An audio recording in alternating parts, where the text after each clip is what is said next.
बिस्मिल्लाहिर्रहमानिर्रहीम। अस्सलाम वालेकुम। टेस्टी बाइट चैनल पर वेलकम आपका। आज मैं आपके साथ रेसिपी शेयर करने लगी हूँ शीर खुरमे की, जो कि बहुत मज़े का और टेस्टी बनने वाला है।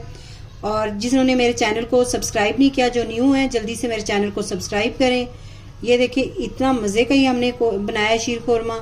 चलें आए रेसिपी की तरफ। जिसके लिए मैंने लिया है ये ड्राई फ्रूट कटा हुआ, और एक साइड पे हमने फ्राई पैन चूल्हे पर रख दिया है। इसके अंदर हम डालेंगे मक्खन। ये देखिए मैंने इसके अंदर मक्खन डाला है। ये घर का हमारा मक्खन था तैयार किया हुआ, तो वो मैंने इसके अंदर डाल दिया। इसको हल्का सा हमने मेल्ट करना है मक्खन को।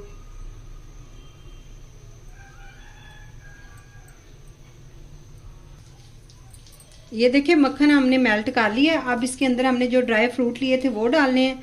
हल्का सा हमने इनको फ्राई करना है ड्राई फ्रूट को।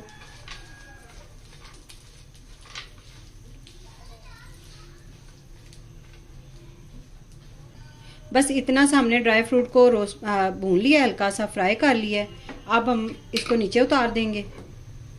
अब दूध हमने 1 लीटर लिया है, ये उबाल के मैंने रखा हुआ था। इसके अंदर हम डालेंगे, ये हमने 6 खजूरें ली थी, इसको हमने बारीक बारीक चॉप कर लिया है। यह हमने इसके अंदर डाल देनी है। और इसके बाद जो हमने फ्रूट ये हमने फ्रूट रखा हुआ था, ये ड्राई फ्रूट ये डाल देना है।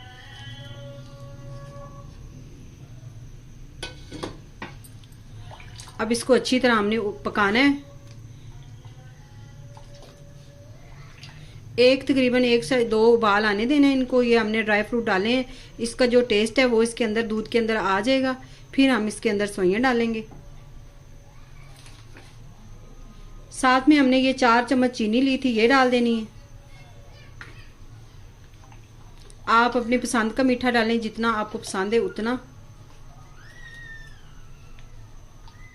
ये हमने 1 पैकेट सेवइयों का लिया था। देखें इस तरह मैंने इनको छोटा छोटा कर लिया है।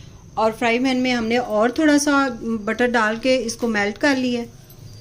और इसी के अंदर हमने इनको थोड़ी देर फ्राई करना है।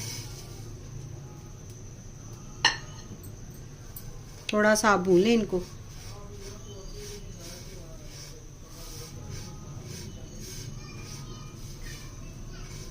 ये देखिए रोस्ट हमने कर लिया है, इसको हमने नीचे उतार लिया है। और दूध को उबाल आने शुरू हो जाएगा तो फिर हम इसके अंदर डालेंगे। ये देखिए दूध को उबाल आना शुरू हो गया। अब इसके अंदर हम डालेंगे सेवइयां, जो हमने हल्की सी रोस्ट करके रखी हुई थी भून के। बिस्मिल्लाह। ये ईद के लिए हम आपको रेसिपी शेयर आपके साथ कर रहे हैं। ये बहुत मज़े का शीर खुरमा बनता है, ज़रूर ट्राई करिएगा। और इसको जब भी आपने बनाना है देसी घी के या मक्खन के अंदर बनाए तो बहुत अच्छा टेस्ट और फ्लेवर बहुत अच्छा आता है इसका। अब इसको हमने बस 2 मिनट 3 मिनट पकाना है।